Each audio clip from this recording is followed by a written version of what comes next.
Now we have two important points to think about. I will speak about the Holy Eucharist in a point of view of this new wine and new righteousness, and that point of view how we participate in the Eucharist and experience daily the new wine and to make ourselves a new wineskin. So this is what Jesus said, you cannot fill the new wine in a old wineskin. That old wineskin is not actually our sinful nature, but our Pharisee nature. Jesus has no problem with sin, because Jesus has come to take away sin. But Jesus' problem is the Pharisee in us. Please understand this. Even when he says repent, he is not about the sin according to the 10 commandments. Jesus has come to take away that. But Jesus meant repent means turn. To whom? Turn to Jesus. Turn to Jesus. Turn to God. So now I spoke several times about it.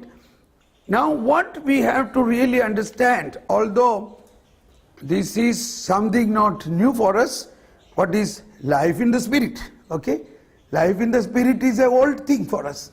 But slowly, that old convictions have gone, and nowadays, in a charismatic retreat, we don't focus more on the life in the Spirit.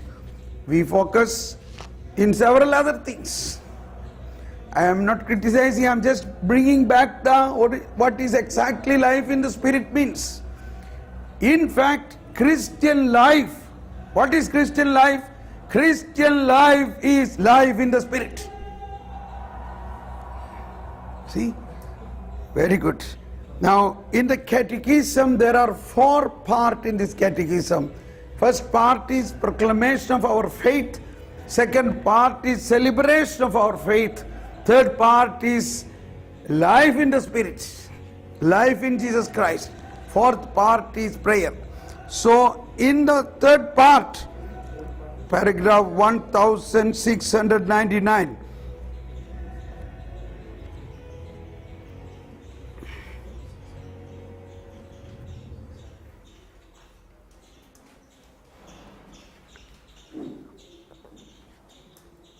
the heading itself is man's vocation, life in the Spirit.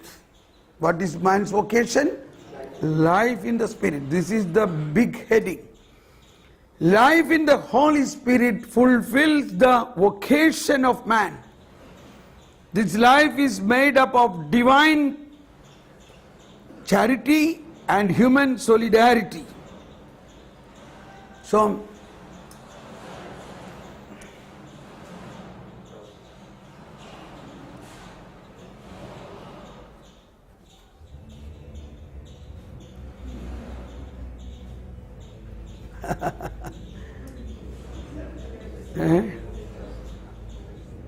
okay. Oh. Shall we close that door? Then it will be more suffocating.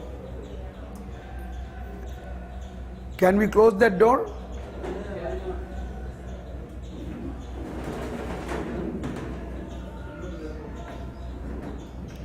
Okay.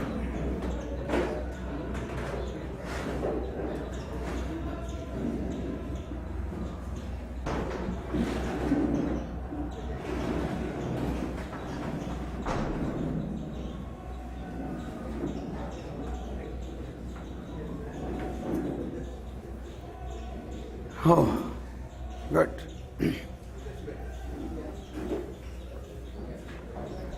I want to read out from the Catholic Catechism. It may be boring sometimes, but then it is really good that we understand these things are in the Catechism, which gives us a strong confidence when we preach this. That is,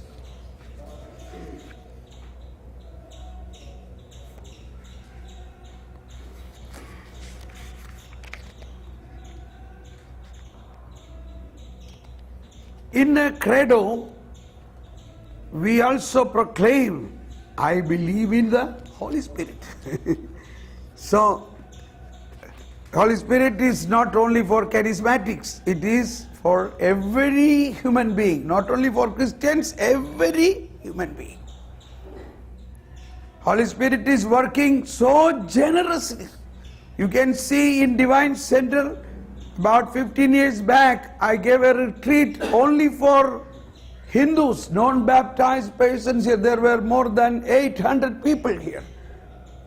10 days long retreats. All of them are great leaders today. So many of them were not baptized. We can see here in Divine Retreat Center, so many Hindus are coming and participating, and they are experiencing the life in the Spirit even before their baptism. So we must recognize, we see in Acts of Apostle, Cornelius, was he a Christian? No. But the Holy Spirit was leading him through vision and messages, even to call Pope Peter. Peter was the Pope. So Holy Spirit told Cornelius to send a message to Pope asking him to come to his house. And Pope parallelly got a vision, you know that, going into the house of Gentiles. It was a conviction for the Pope that he should also preach to the Gentiles. And the Pope Peter went to the house of Cornelius, and Pope Peter began to speak, and the Holy Spirit started manifesting in those who were hearing this. And the Jews came along with Pope Peter, was wondering, how could these guys have Holy Spirit, because without their baptism? See, all this shows the generosity of the Holy Spirit. Holy Spirit is so generous. He works in so amazing ways. We should never think that the Holy Spirit works only on the baptized. We must think that the Holy Spirit is the third person of the Trinity. He is in every human being, even an atheist, he is there. When I say this, there were time and situations we listened referring to Psalm 51. David said, oh, don't take away the Holy Spirit from me. Referring to that, we heard some preachings, if you are a sinner, Holy Spirit will go away from you. Because David committed sin, so he is now crying, don't take away the Holy Spirit from me. That is not the Holy Spirit what is given to us through the messianic ministry of Jesus. That what Saint David, or David was saying was as a king. Now, see, when he was a shepherd boy, he was anointed to be a king. Taking out the anointing of the other king Saul, correct? So the same way, the king of Israel was anointed by God through prophets, through Holy Spirit. That anointing, he is afraid, because that anointing is taken away, then he is no more king. Like Saul, King Saul. So that is what David was praying, don't take away my kingship by taking away the Holy Spirit. But that should not be connected with the New Testament. Jesus said, I am praying, or stay in the city, you will receive the promise of the Father. That Holy Spirit has come to convict you about sin. So when you do a sin, the Holy Spirit do not go away. Instead, what the Holy Spirit will do, Holy Spirit will help you to understand what is the sin, that is the sense of sin. And the Holy Spirit will give you a repentance to repent. And the Holy Spirit will lead you to confess your sin. And the Holy Spirit will transmit the forgiveness of the Father into your heart. The love of the Father. And the Holy Spirit will communicate the justification, the justice of God, the righteousness of God into your soul. So Holy Spirit is the principal working agent. So if that Holy Spirit go away, then how it can function? So never think when anybody commits sin, Holy Spirit go away. That is the time Holy Spirit must work hard to bring you back into holiness. Now, when I said this also answer another question. You heard, all other sins will be forgiven. Sin against the Holy Spirit will not be forgiven. It is to be understood. It is not a particular sin. Now we recognize it is the Holy Spirit who leads a person to experience the redemption. Understand? The Holy Spirit lead a person to experience the redemption and justification. But if that person obstruct that redemptive plan or obstruct the Holy Spirit, then how can Holy Spirit do this? That is how, if you are against the Holy Spirit, that sin will not be forgiven. Means if you are against the Holy Spirit, no sin will be forgiven, because Holy Spirit is the principal agent of worker of forgiveness of the sin. Now the reference is Dominum Vivificandum. This is the encyclical on Holy Spirit, Dominum Vivificandum of Pope John Paul II. Now in this encyclical he has explained this way how the Holy Spirit is a principal agent of transmitting this redemptive sanctification to us. And when somebody is against the working of the Holy Spirit, or somebody is against the salvation plan, then they cannot receive forgiveness because they are against the forgiveness. Okay? That is how we have to understand. So, can God become sad when we pardon? commit sin? Can God become sad? I don't think so. God is infinite compassion. But when Holy Spirit will become sad, Holy Spirit becomes sorry when you don't trust Him. If you think, oh, God is very sad, that is your problem.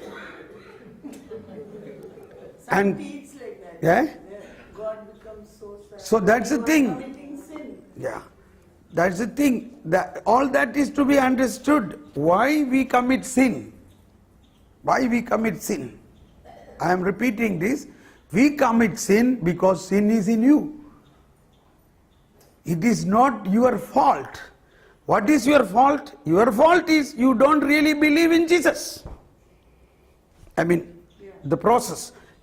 I am a Christian, but I still hold on. No, I must obey the law, then only I will be holy. But instead, I am a Christian. Lord, you have already died for me. You already took away my sin. I believe this.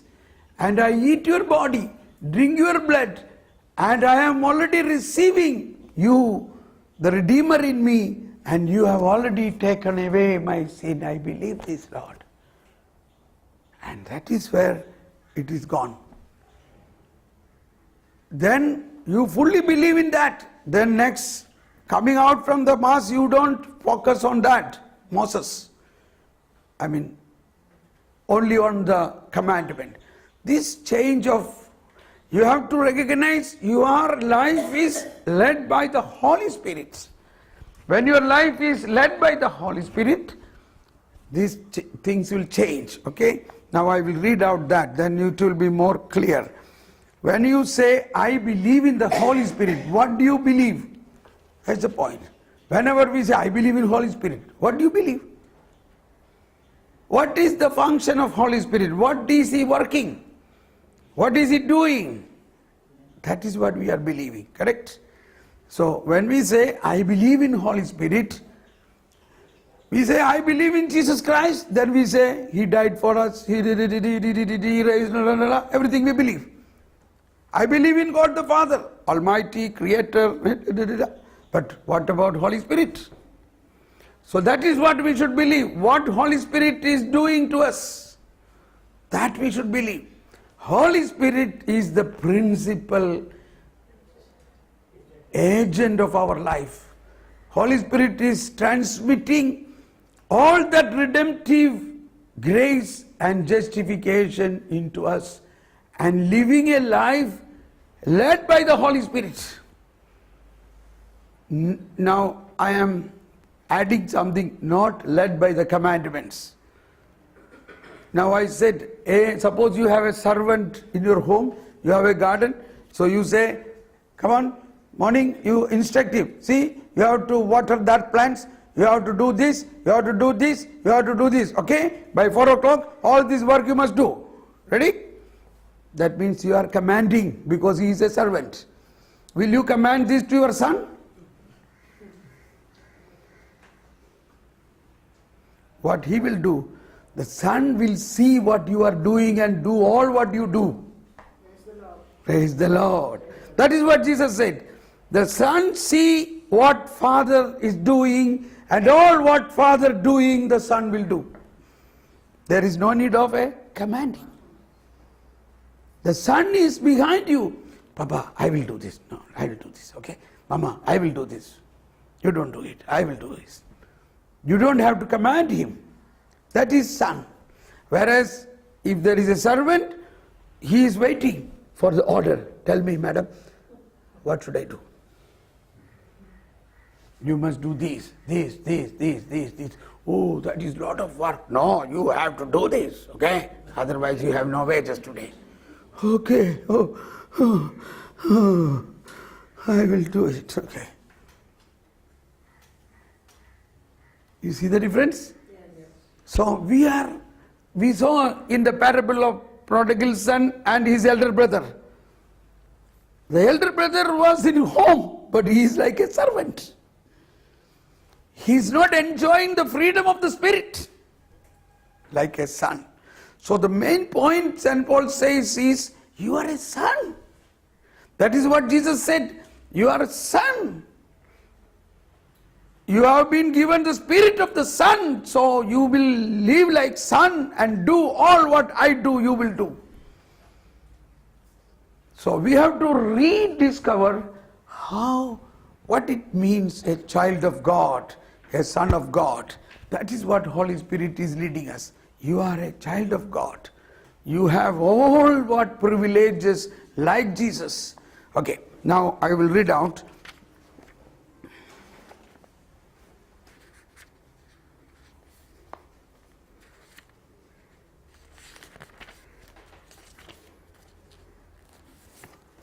The Spirit in paragraph 705, disfigured by sin and death, man remains disfigured by sin and death, man remains in the image of God, in the image of the Son, but is deprived of the glory of God, of his likeness. The promise made to Abraham inaugurates the economy of salvation. You recognize the word economy. At the culmination of which the Son himself will assure that image and restore it in the Father's likeness by giving it again its glory, the Spirit who is the giver of life. It is the Holy Spirit who do all these things.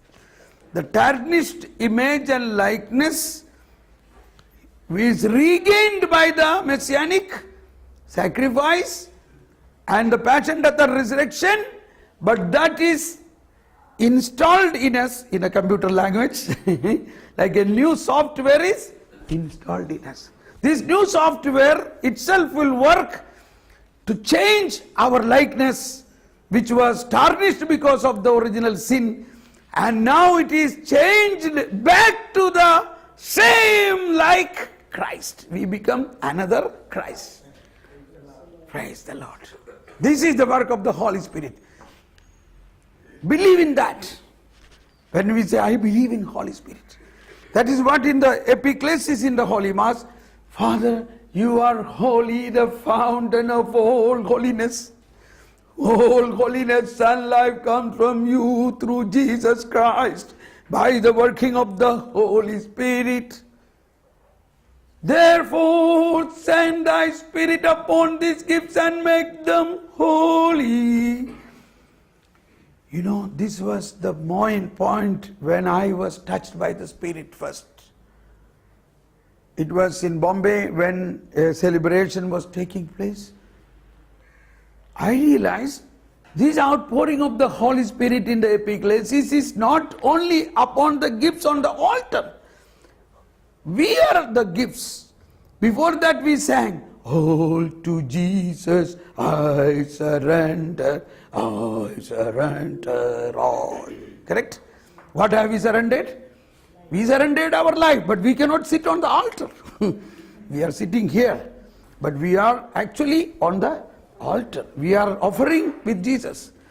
And so this epiclesis, when we pray, when the priest pray this epiclesis, the Holy Spirit is coming upon all of us. This was my experience, and I was overwhelmed with cry, and I was crying so loudly. My wife said, what are you doing? People are watching you. Don't cry. Stop crying. I said, I don't know what's happening to me.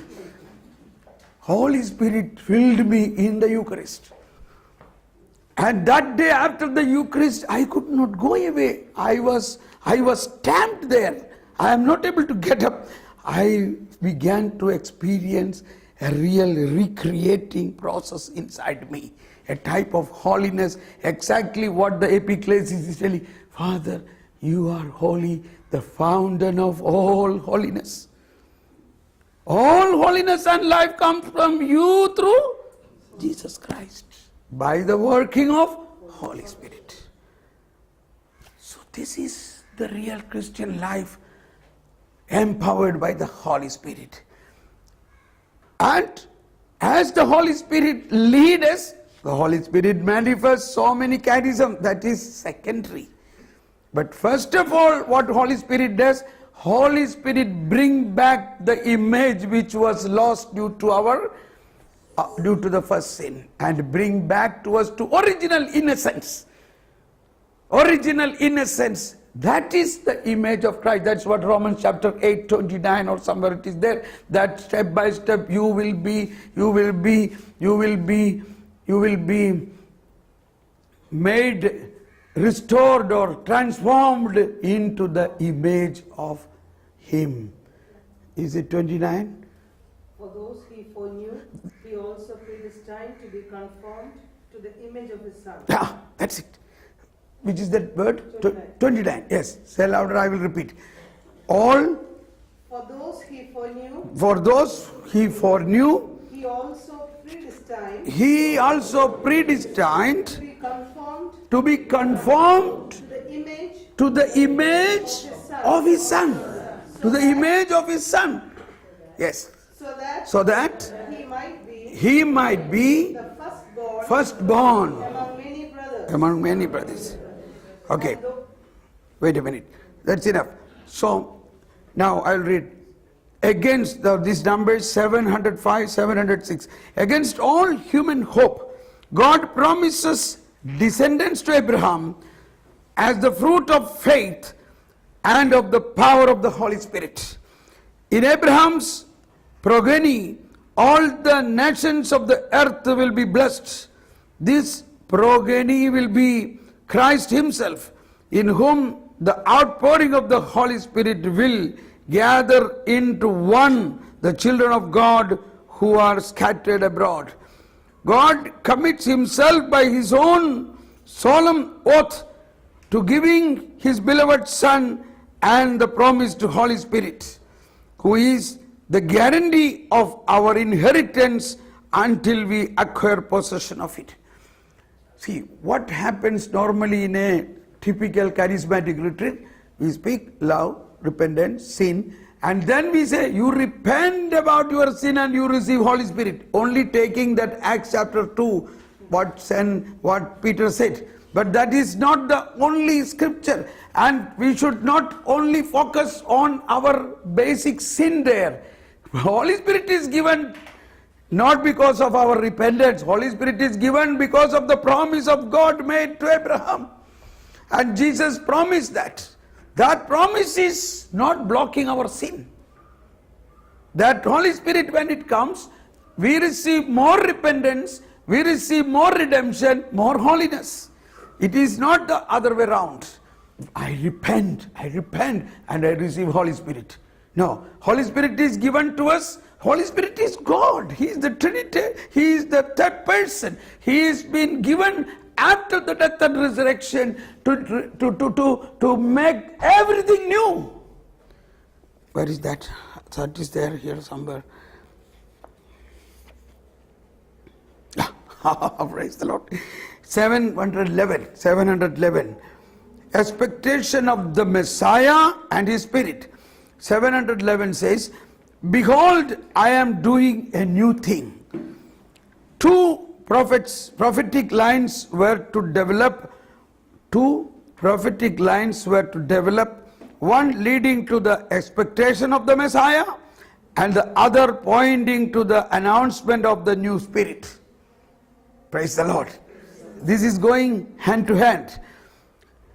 The coverage then they converge in the small remnant, the people of the poor, who await in the hope, consolation of Israel and the redemption of Jerusalem. We have seen earlier how Jesus fulfilled the prophecies concerning Himself. We limit ourselves here to those in which the relationship of the Messiah and the Spirit appears more clearly.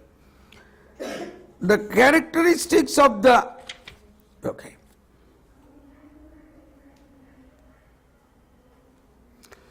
This is why Christ inaugurates the proclamation of the good news by making His own the following passage of the Messiah, Isaiah.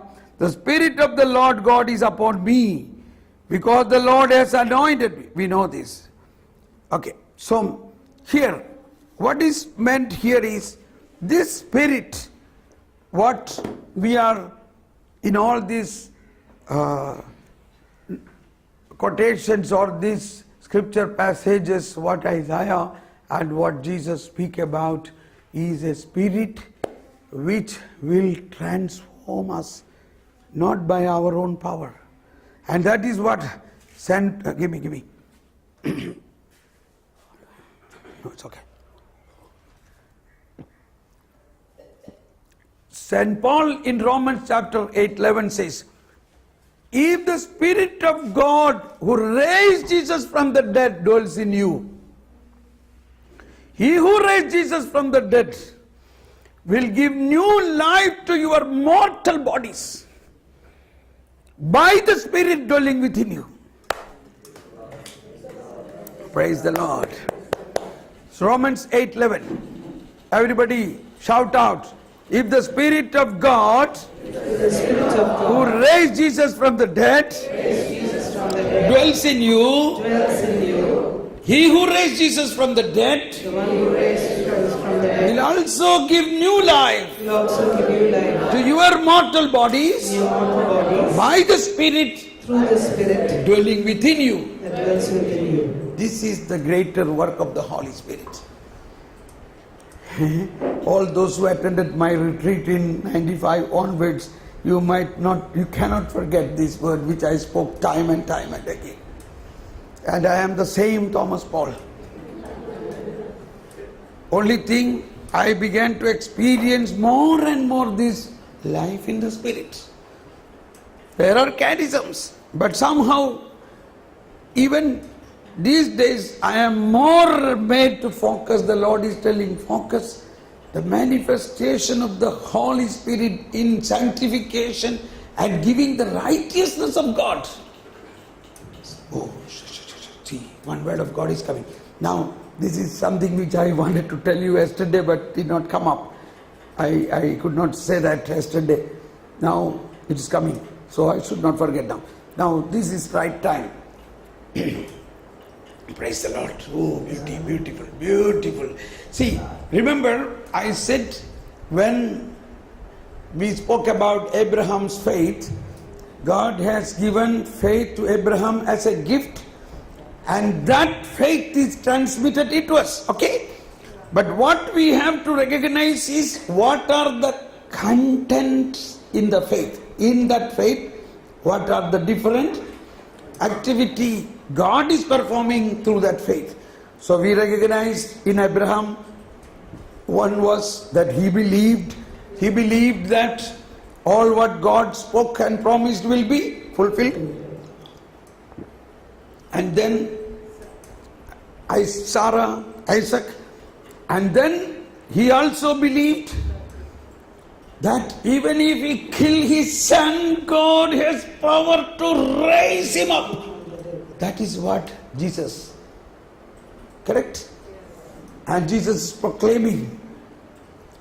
And now there is something more which is very difficult to understand. Probably now you may understand, but that day you would never, it was not possible to understand, but today you may understand.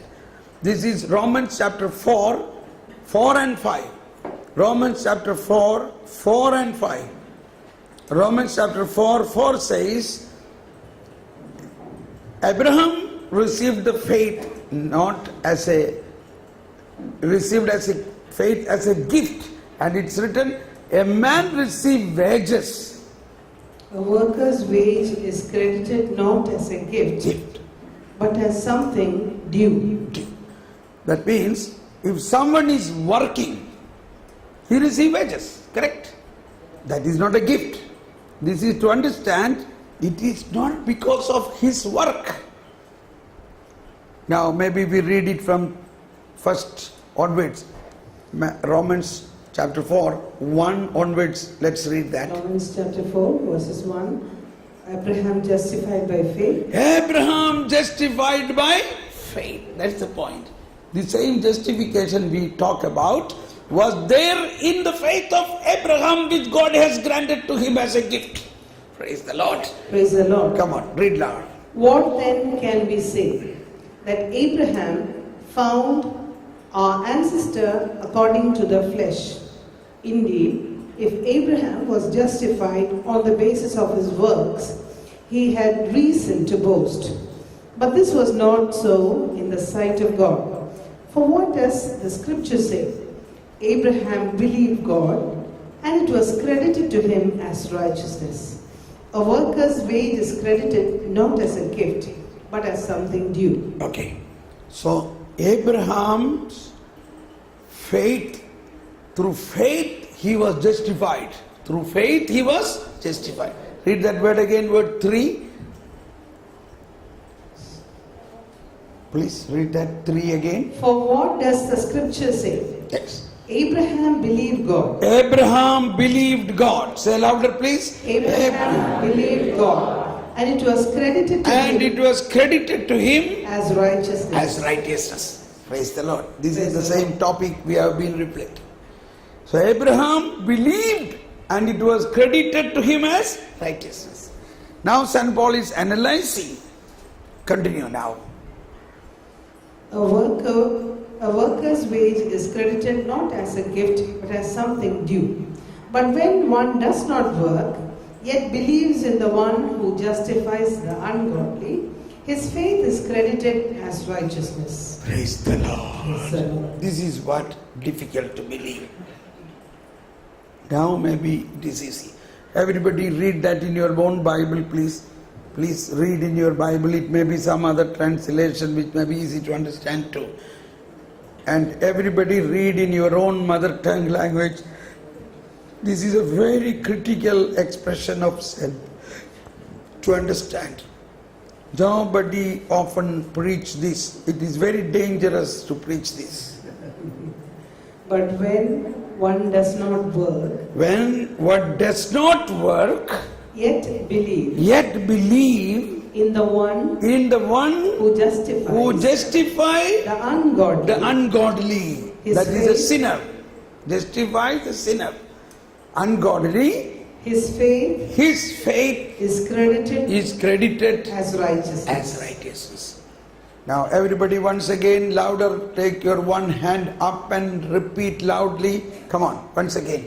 But when But when one does not work, one does not work, yet believes yet believes in the one in the one who justifies who justifies the ungodly, the ungodly, his faith his faith is credited is credited as righteousness. as righteousness. That is, a person believes that God justifies the ungodly. God justifies a sinner, not because of that sinner's any work, but because of his mercy. Now imagine in India, suppose a man is a murderer, he is now sentenced to death. He went to High Court says, yes, you are sentenced to death. Supreme Court says, yes, you are sentenced to death. Now what he can do? He went to the President, and President reviewed his request of mercy, and that mercy the President considered, and President granted him mercy. Yes, you are being mercifully given. Your death sentence, everything is cancelled. You can go home. Now what? Why all this thing has done so many years of going to court and everything in one go gone? That is mercy. Understand? And